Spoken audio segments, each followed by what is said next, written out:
নমস্কার বন্ধুরা, এই 2 কেজি ওজনের যে ইলিশ মাছটা দেখতে পাচ্ছেন, আমি এই ইলিশ মাছটা এবার কাটিং করব। আমাদের তো ঘরে ছোট বঁটি, আর ওই জন্য এইগুলো নিয়েছি। কাঁচি দিয়ে আমি এগুলো কেটে নেব। মাছগুলো প্রথমে ছাড়িয়ে নেব।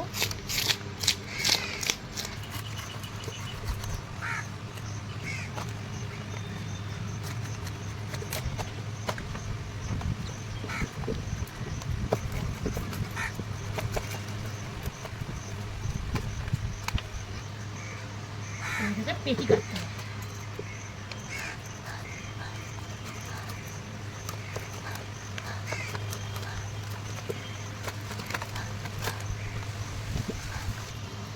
এই বন্ধুরা, বড় মাছটাকে আমি পেটি করব বলে মাঝখান থেকে কেটে নিয়েছি। এটার ভাগ করে নিয়েছি, এবার সুবিধা হবে কাটার।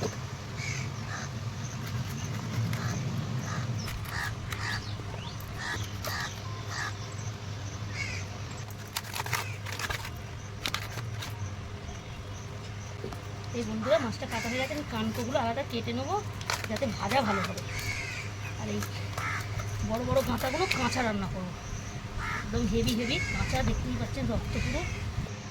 এই বন্ধুরা, আমার সব মাছগুলো কাটা হয়ে গেছে বিভিন্ন সাইজে, দেখতেই পাচ্ছেন। আমি ধুয়ে নিয়ে আসবো, এবার রান্নার পরে দিলাম।